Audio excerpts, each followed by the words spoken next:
Hello and welcome to something slightly different. Today I got a tutorial on how to make my villager trading hall. This is the one I have used in my current Minecraft series, and I'm here to show you how to make it for yourself. This one is slightly different from the average one. We don't move the villagers themselves, we move the zombie to the villagers. So let's say we wanted to cure this one and this one. We do press these two buttons in front of them, then hit this one. Zombie goes through, then zombifies it.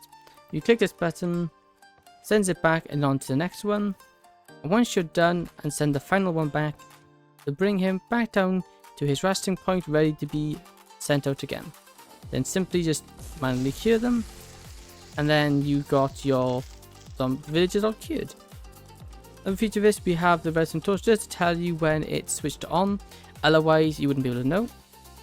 So yeah, this is the farm, and I'll be showing you how to build it in the next clip. This is the bare bone version. This is only the essential blocks for the farm to operate. You got a piston down, which single ticks this, which then changes track. This track is what determines whether the zombie will go into the villagers or away into the next one. We also got a line of observers here to send a pulse up to get these lanterns lit up. This farm is on the smaller side. It is 1, 2, 3, 4, 5, 6, 7, 8 blocks long. So it's on the short side, you can fit it into a nice small building if that's what you wish. And this is an example of how you could decorate it. This is something I came up with quickly, where you got your villager trading hall here, but at the same time it's all nice and decorated, and this is an example of what you can do with it. And another thing to note, this farm is completely scalable, so you can have these next to each other infinitely, and there will be no weird triggering of each other. It will work no matter how long you want them. Okay, to build this farm, you want to grab your redstone supplies. Then you want to get your floor level, which let's say our floor level will be here. It's a button. Then from here you want to build a U and a repeater on 4 ticks. This needs to be on 4 ticks, so when you click the button you don't send the zombie back too soon and cause it to go backwards, as that will then zombify the villager behind it, which we don't want. Then you want to grab your slab of choice and place it underneath this block, a redstone dust in this format with a dot format. Then sticky piston down next to it, and a observer facing away, which then means it would power the slab, but obviously it doesn't power, which then means when it gets extended down it will then power this redstone dust like that, and then you want a block to its left here. Then on top of this block you want a piston followed by a redstone block. Next, you want to come out from here until you're 1 away from the redstone block. This line shouldn't be powered, not yet at least. And you have it from here. When you press this button, it then spits out the block, which then powers the line. If that works, and it should work at this point, then that should be working. Next, you want to grab a redstone torch, then any block of your choice, and build it across like this. Then run out, make a shape like this, with a powered rail here, powered railed here, powered railed here, and like here.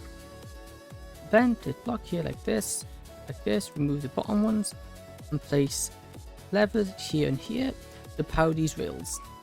And that is the basic segment. This is your first basic segment for every single module. So next, you're going to want to build this again, just 1 block over.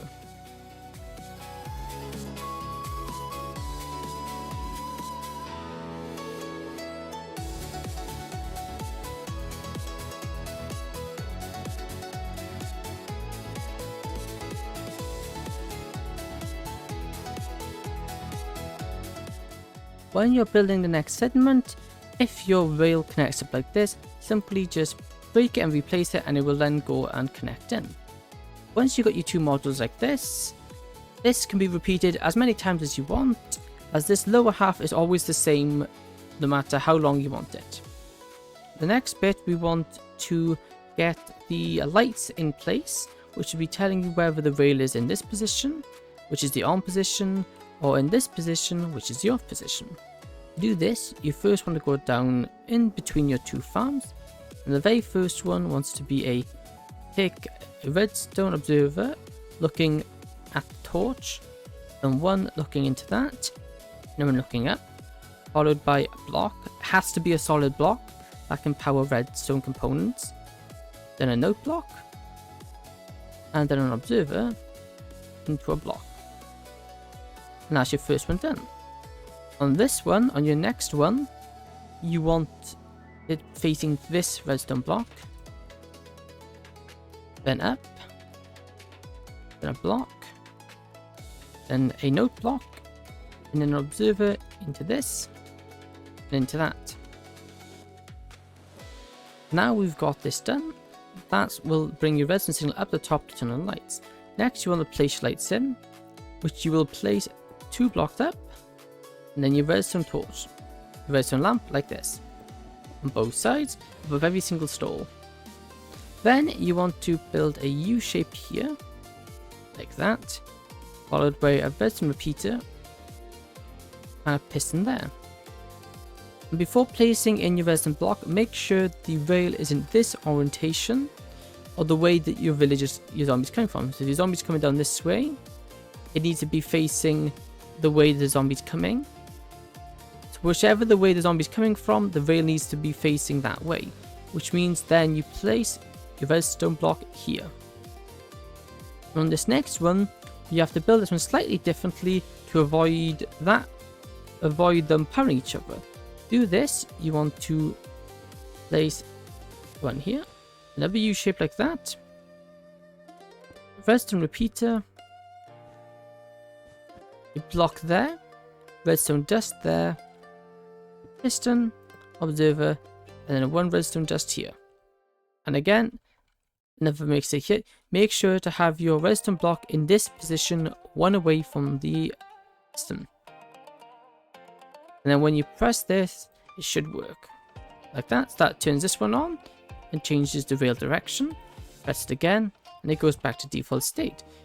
Do this on both of your modules just to make sure they're all working. And there's one last thing you need to do, which is very important and will cause problems if you don't do it. You need to grab any transparent block, I like glass because you can see what's going on. Place one transparent block on top of this rail, on top of those rails. That way, so when the zombie's going past, it doesn't see the zombie, see the villager. If the zombie sees that villager, he will then aggro onto him, and when he goes into this one, let's say, he won't kill the villager in front of him as he's still aggroed on the one before. These 2 pieces of glass is very crucial. And another note to take from that, you need to make sure the zombie cannot see the villagers until he is in the chamber with them. And all you need to do to secure your villagers is by place a block here and here so they can't walk backwards. Then these blocks in between can be any blocks of your choice, like this, to stop them walking side to side, and then the workstations in front of them. And there you have it, your villagers have completely secured, and your zombie queuing Minecraft thingamajiggy is all ready to go. And that is my villager trading hall design. Hope you enjoyed. If you did, please consider subscribing and following, as that would be amazing and help me grow and reach further audiences. If you have any issues with the redstone or have any questions you'd like answered, please drop a comment below. I also have a Discord server where you can ask questions if you have any. So without further ado, I hope you enjoyed, and I'll see you in the next one. Goodbye.